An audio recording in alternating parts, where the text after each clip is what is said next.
Zombies don't eat brains. Not really, only in a couple movies, but our brains like to eat zombies. Can I say that? That's kind of weird. We do, and I'm interested in why we do and what we can learn about that.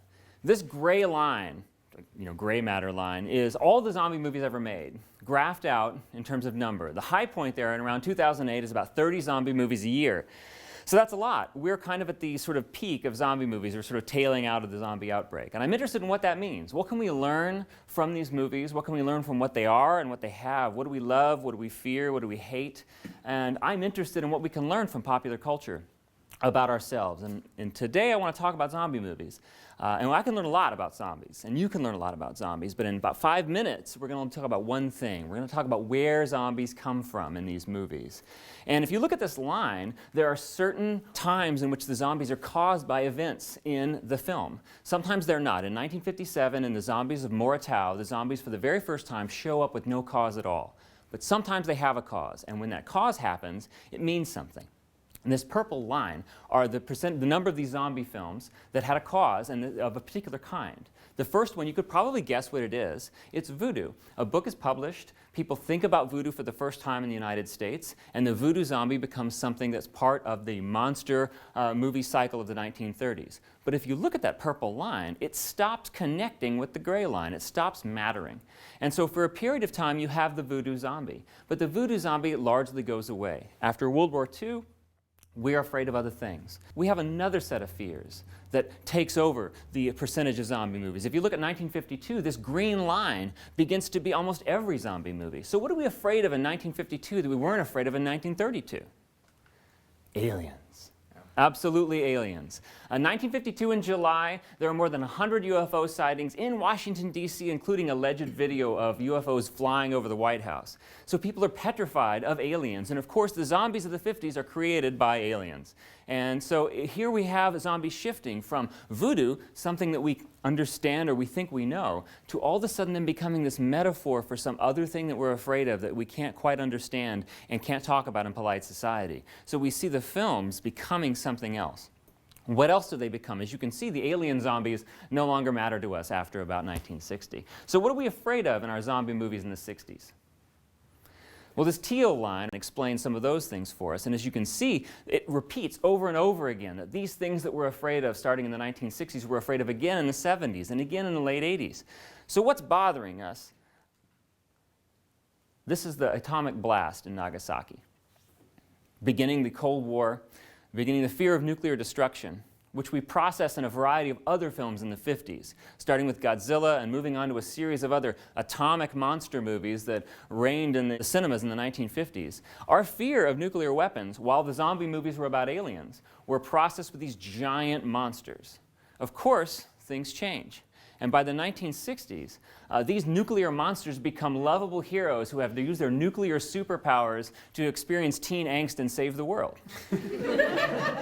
But the Cold War is not over. And so if you're a child of the 70s or the 80s and you're nervous about the Cold War but can't talk about it, where are you going to experience that anxiety?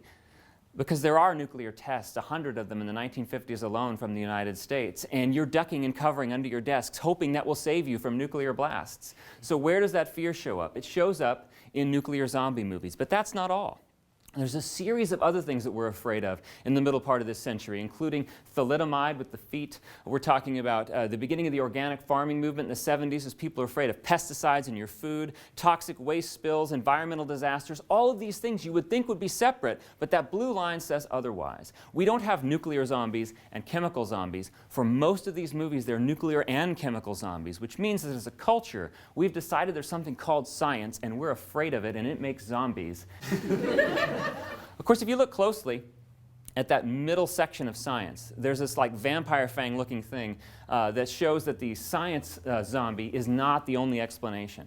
So what else are we afraid of in the 70s that science doesn't cover to explain those pieces? That's this white line. What is the white line? What are we afraid of in the 70s? I would pause for a dramatic effect, but this is supposed to be a 7-minute lecture, not a 27-minute lecture. So we're afraid of God?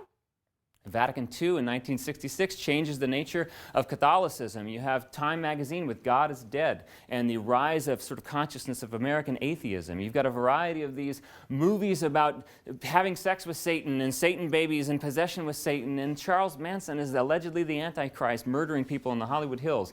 So we are afraid of religion. And the zombies of the 70s, when they aren't scientific zombies, are zombies from Satan, sometimes zombies from God, taking us over. And so if you look at this as a map of things we're afraid of, that's kind of a lot of stuff. But let's talk about now. What about this giant spike of zombie movies that we experience today? What do they mean and why are they there? One of the things you'll notice is this spot here after 9/11 when zombie movies almost disappear. Only 4 of them are made in 2002. Perhaps it's because we decided there were other things to be afraid of. But the Cold War was processed through zombie movies. Why is terrorism not processed through zombie movies? And it's not. Only one movie in the last 15 years has had zombies that were created by terrorists. We are processing our fear of terrorism in other ways. Jack Bauer and 24 and all kinds of other things. I think that's because zombies always win. And we don't want the terrorists to always win. So we need zombie movies to do something else. But what you see here is an entirely different field. If we're no longer processing our greatest fear through zombie movies, what are we doing in the zombie movies? We're doing this. These are fast zombies. Innovated in 2002, a new way of being afraid of zombie movies. What causes the zombie movies of the last decade? Something that maps with fast zombies. Disease, infection. How do you explain how something that was a dead, shambling corpse can now be fast and run after you? Well, if it has super rabies, and it's alive, that would explain it. So we've moved from a period in which zombie movies were used as a central aspect of American fear and has transitioned into they're simply something to innovate, a new kind of monster. Because if you look here, these are previous times in which we were petrified of various diseases, polio outbreak, AIDS, the first Ebola outbreak, and there's no zombie movies to show us that we're afraid of those things. We're not that afraid of infection. Not enough to make movies about it, but we use infection because it's convenient. So let's wrap it up in terms of what we can learn from these sort of phases. If you look at this, you've got a center of the century where zombie movies are what we're afraid of. It's how we process the things that we can't talk about in polite society. But at the beginning and now today, zombie movies are something else entirely. Zombie movies are a kind of cultural and aesthetic expression that instead of being an effect of cultural anxiety, maybe are a cause of cultural anxiety. And I wonder what would happen next. We could do all sorts of things by doing this. We could talk about zombies as social critique, zombies that are people too, zombie comedies, zombies in the military, zombie movies with female protagonists. We could talk about a lot of different things and trace a lot of different cultural factors, but you have to take my class to do that. But last and least are zombies that eat brains. It doesn't happen that much, only Return of the Living Dead. So even though zombies don't eat our brains, we certainly like to consume the zombies, and I wonder what we're going to do with them next.